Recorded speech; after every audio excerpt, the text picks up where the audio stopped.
Hi, welcome to King of Sobriety. Today we're gonna talk a little bit about how alcohol actually gets to our lives. It gets in stages, yeah, in stages. And pretty much majority people had a situation that actually tasted or tried the alcohol in the early ages, like 13, 14, or 15. The teens time when probably you've been into some party, you've been actually introduced or offered the alcohol by someone.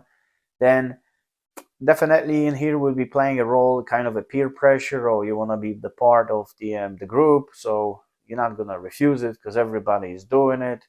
Well, taste probably was yucky, nothing actually pleasant to be with. Maybe you had a situation that you got intoxicated a little bit, so the hangover was going on the next day, and definitely that would be the key and the stage one. And not to actually forget about the situation that in early probably the time when before you actually coming up down the person like a teenage party wise, you probably seen as well some alcohol dancing around your house, maybe your family, or any other situations they've been involved. So you actually been seeing some alcohol going around. The people are drinking, maybe dads or moms, they've been drinking. So then, technically speaking, we are kind of a thinking that is a natural thing to do. With that early jump and then parties and everything which goes around teenage time and getting into 20s, there is something like that became the kind of a lifestyle, right? You're waiting for the whole week, you're waiting for the weekend, something happens, maybe you go into some places, when they dancing discotheques or stuff like that, then it actually all that drinking activity is actually pretty much normal. So that you get into the standard, you get into used to them situations. Second thing is as well, when you're kind of a young person, even if you start holding the job, for instance, then this is actually coming up like age advantage thing, because one, you don't have so many responsibilities. Technically speaking, probably you're still living with your moms and dads, right? Or with your mates. So then is actually huge more chance to become a highway for drinking, because that beer and the wine and the vodka and all the stuff pretty much will be very much available. Then probably some, you know, guys with you living with, they already drinking, so that's pretty much common and natural to do, to see. And plus, with them less responsibilities, you're actually doing something like probably working from Monday to Friday, and then on the weekend you get in naked. So that is actually pre-stage, which is gonna be teaching you them kind of normal behaviors, because you're becoming more and more dependent on alcohol. Even if you're thinking that on the beginning you're controlling, but probably someone who's 20 years old, he doesn't even think about controlling nothing. It's like, oh, that was a good party, I got wasted. Or oh, I missed the party, I haven't been to that party and someone got wasted. And all the stuff actually pretty much goes like that. So this is a kind of a lifestyle going there. I'm not saying that everybody does it, but the majority of people, they getting hooked on alcohol, they do that. And this is pretty much the first and basic kind of a danger, because the alcohol creates the situation that is very much part of your life. And that is a huge investment for anything what's going to happen a decade or 2 decades later, when then probably you're going to wake up in some kind of a lifetime situation, and you start thinking, how did I get there? How did I just end up like this? Well, that was pretty much pre-staged. Later on, when we start that our life, which gets a little bit busier, so you got more responsibilities. Let's say that you start having a family, so now you've got the wife or the husband and the kids. Then it gets to the point that the alcohol and your life, they kind of get into the point where you don't have so much time anymore, because you have to cover other stuff. And then it creates a little bit of frustration, because you would like to have a little bit of time for yourself. But the problem is that all these responsibilities around you, they kind of are pushing you, because the stuff has to be done, right? You have kids you have to feed, You got kids you have to take to school. Maybe you've got the kids you have to spend some time after your work, after the school, and you would like to have some little bit of time for yourself. So then it gets a little bit into probably one of the stages when we become in something like highly functional alcoholics, right? Some people can do stuff and you kind of not be sure to say it if they actually have a problem with drinking because you don't see that. Why is that? Because they try to hide the drinking. They really want to drink and they actually waiting until, let's say, the end of the day, so they start drinking, so everything goes around. Okay, I will just, I will do the supper, I'll put the kids, into the room, so they're gonna fall asleep, and then I'm gonna start having a little bit of time for myself. But the problem is, when you do that, between the time when the kids are going to sleep and between the time when you actually have to be ready on the next day, it's a limited time, and you have limited time to sleep, and you have a limited time to kind of get sober, if we can say that one. But the trouble is, all that intense pushes more stress on you. So automatically, if you are already like active drinker, that pushes you to more drinking, because that is the only time when you can release the kind of a stress from yourself, all that busy life, and then the drink sounds like a nice perfect solution. Or you have a situation that someone just waiting for the weekend to get knocked down, right?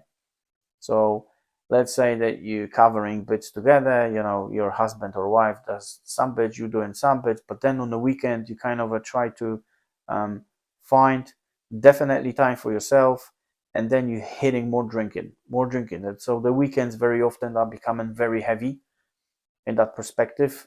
Sometimes what gets to happen, which is like pushing the responsibilities on the other person. So your partner start doing a little bit more from you because you actually doing just drinking. There's a plenty people which they actually drinking, and they drinking pretty much heavy, but they kind of nicely hiding stuff, so you can't see it. It's like everything is always being done around them people. So like, everyone is fed at home, everything's cleaned up, so there is no, like, I don't do stuff. There's always everything's being done, but the alcohol is going to be some kind of a reward for myself, just because oh, come on, I had a tough hard day, I need some kind of reward, right? But the thing is, that actually will be pushing you away from these responsibilities, and you're going to start dropping them responsibilities because you're going to be going more for drinking, right? So the next stage is pretty much like you try to isolate yourself from anything which is not actually involving drinking. So if it's gonna be, for instance, let's go for a walk with kiddos on the weekend, you don't want to do it, you rather stay home, because staying at home is closer to the fridge, and you know what's in the fridge. So you don't want to be like that, because if you're gonna go for a walk, or you're gonna go for some games and stuff like that, then you cannot actually take anything with you, so that means you cannot drink. So even when you go for that kind of activities, you still will be actually doing them activities, but you're gonna be just thinking, oh, come on, let me just look at the time, because I'm going, and I'm gonna have some drink, and I got some stuff in my fridge, and then then I have to drink a little bit faster because I had a plan to drink, and just like doing right now, them activities is not too good. So then that fourth stage actually coming up to the point where you will be doing probably something around the house or with your life, but the more you're going to be tense going towards the drinking and drinking and drinking, because everything will be around drinking. What to do fast shopping, what to do, how to do them tasks pretty much quickly, or maybe you've got yourself a long list what you're going to do on Saturday, but that needs to involve alcohol, right? So I do something, then I can drink a little bit, or maybe I can drink while I'm doing it. But then comes to the point like, majority shit is not done on the next day just because you got drunk, and once you get drunk and more drunk and more drunk, then automatically you're not going to complete your tasks, and that's how it goes. So long list on the fridge, perfect timing for Saturday to push, but nothing's going to happen because primarily whatever you start, maybe you'll finish, but then other tasks which they've been on the list, they're not going to be touched because you're not going to be able to do it. I mean, even if you're gonna be kind of trying to do it, probably the level of you being drunk will be just slowing you down on everything, and everything will be like, time will be going very fast for you, and you will not understand how come it's so late and I got just a little bit done, or you've been thinking like, you know what, that's enough for today. Maybe I'm gonna finish up next weekend. The end and the last stage is pretty much like you start losing everybody around you. I mean, there are some people they will get to this point, and there is some people they will never touch this point. So they're gonna be kind of in between, maybe like, you know, before touching that tiny little thread, when is the, you know, that limit, when that happens, when people start leaving you and you start failing on your job. So like, you know, for instance, weekend will be heavy, or you can't, you know, just wait till the weekend, so you calling off sick on Friday so you can drink, right? Then, well, all the weekend is parties on, so I'm drinking, it's fine. Then Sunday, a very difficult one. Now if I'm very sickish from drinking, then obvious choice is to drink more because I need to get better, but automatically you are retoxicating yourself. So probably speaking, Monday morning will be phone call to work to say that I'm not able because I don't feel well, and that will automatically clear your paychecks. So they're gonna be a little bit slower and slower, and less and less and less. There will be some stuff which not gonna be done. There will be some things which they're not gonna be paid because you got some less money. Then you end up pretty much later being evicted, or you're gonna lose the job, or the family will move out from you. You're gonna get divorced, and you're gonna start losing all your things. But this is pretty much the last stage. Not everyone touches this stage. The only thing we have to remember as well, with them all stages, so far, there was like kind of a consideration that the people which they have a problem drinking, so that would be the people which they live in under the bridge, or some kind of rough sleepers, or the people they kind of are losing everything, they becoming homeless. But unfortunately, these days, that looks completely different. There could be people which they're gonna be addicted, they're gonna have a problem with alcohol, and they're gonna look outside like a $1 million package. So you're gonna see them look well, they're gonna have money, for instance, they're gonna be driving pretty much well car, you know, all the good stuff, all the nice stuff, and they still will be drinking. So what we need to remember about is the alcohol doesn't choose and it doesn't judge. It can get to anybody. If you're rich or you're beggar, whatever that is, the alcohol, once you're gonna get very dependent on it, will start destroying your life. That's pretty much how does it look like. And there's no free tariff on anything. There is no like, I'm gonna be lucky or I'm not gonna get it, I can control it. That's another thing. Like people saying that, you know, I can control it. Of course you're gonna say you can control it. I can stop anytime I want. Of course you can stop anytime you want. Definitely. So you're playing the trick. You're doing deception. You are not touching alcohol for 3 weeks, right? Even let's say that you've been drinking, few times within a week, then on the weekend, now you're showing everyone that you can stop anytime you want. So you stop for 3 months, you stop for a month, you stop for 3 weeks, you stop for 4 weeks. You try to show everybody that you can do whatever you want, and you control that stuff, that you can do something with it. But technically speaking, you're lying to them, because within that time, whatever chosen time will be, you kind of just wait until this finished, and then I'm getting knackered again. But that's how it doesn't work. Same as with the people who's they going for some kind of a rehabs. If you don't go for the rehab yourself, that you don't want to change, then you can put someone even for 6 months for the rehab, lock him in a building with some fences and stuff so he doesn't come out. Since the rehab is finished, he will go directly, strictly to the shop to buy some. That's how does it work.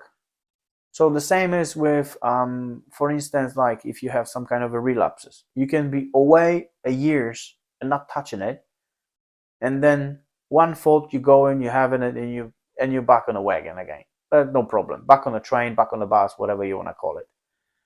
So that's how does it work. That's the kind of a deception we use in it.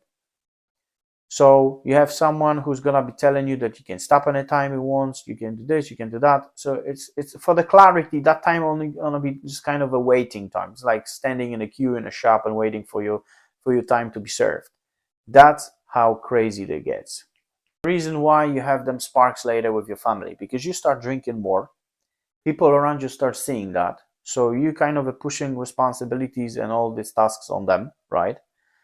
As I said it already, and then that creates frustration to them people. They're gonna start telling you that you have a problem, but you're gonna be defending alcohol because that is your best buddy, right? It serves you perfectly. So now, what do they want from me? Why? And then automatically you've got these fights.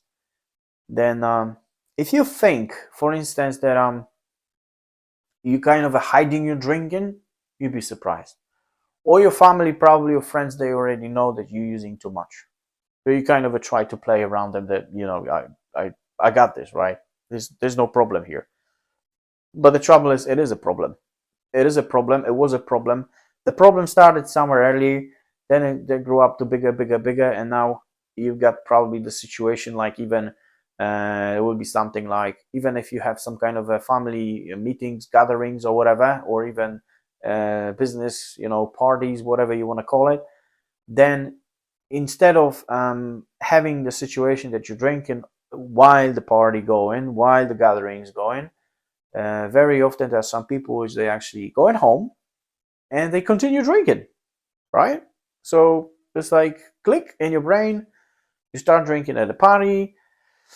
You probably promise yourself that, okay, yeah, it's good. I'm gonna drink only few. So even if you will drink just a little bit, then I'm still thirsty. I still want something, but I'm not gonna be drinking here because it's gonna be like everyone's gonna see, right? So if I'm gonna go home, and then on the way I will, get myself a little bit, or maybe I've got already something prepared in the fridge, and I will attack it once I'm back home. So no one's gonna see it, and I'm good. I'm okay. That's what I needed, and no one's gonna judge me. And that's pretty much how does it work. Second thing is as well, the that deception when you waking up on the morning, let's say Saturday, and you're thinking, I'm not drinking today, all right, and 6 hours later you're sitting with a drink. That's pretty much that stage as well, when you're actually going down and you don't actually see it. Or you say to yourself, I'm gonna just drink only 3 or 4, I'm not touching anymore.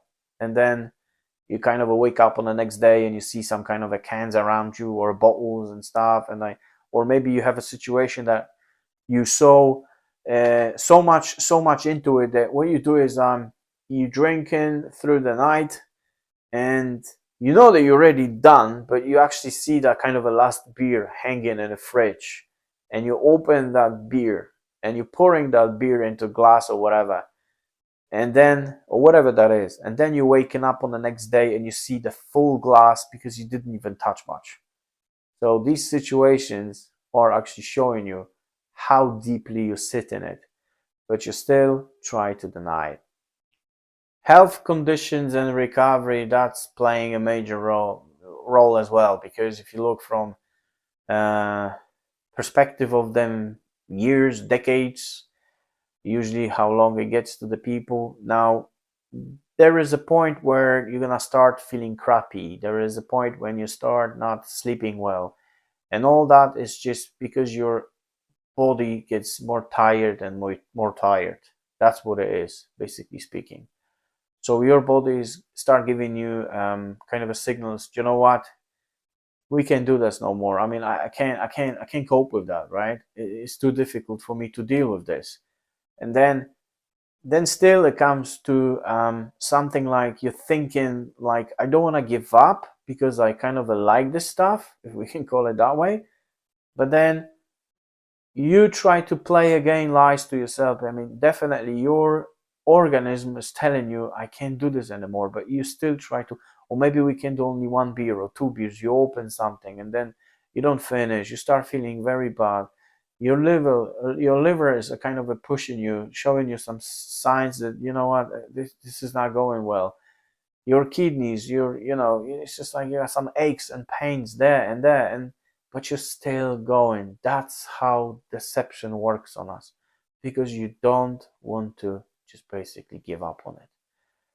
And it's a difficult one, and that's why there's so many people being trapped in it, even if it's hurting you so much. When you look from perspective on the beginning, you felt so great, you had these parties, you had these kind of a nice probably memories or situations when you've been young, to the point when you're getting a little bit bigger, a little bit older, you're probably out of shape right now, overweighted, right? It's not a good healthy condition itself. Plus bad eating habits, or maybe you have a situation that you're not big eater but just constantly drinking, so you don't actually even eat properly. So all that just taking toll and toll and toll on you.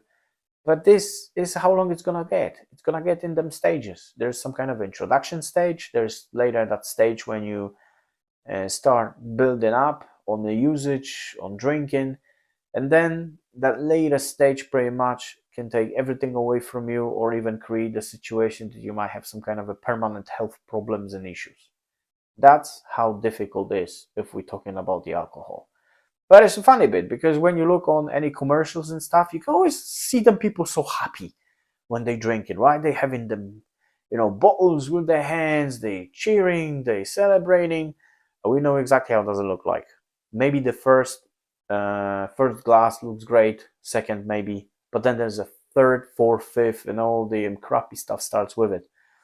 I bet you're never gonna see the kind of a commercial going like that, aren't you? That's gonna be very bad marketing for that kind of a stuff.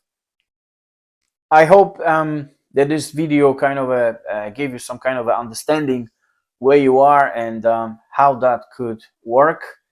Maybe you've seen some similarities. Maybe you can actually see some patterns, which maybe they can be broken, or maybe something will be stopped. Maybe you are the person who's thinking to change your life, or maybe you are the person who's young enough to actually stop yourself from doing it. So remember, you can be the king or queen of sobriety. I believe in you. If anyone can do it, then you can do it. Trust me, life can be way, way better than you think it is right now. If you guys are interested with more, you know what to do. I shall see you later, and have a good, sober evening for you. Take care of yourself.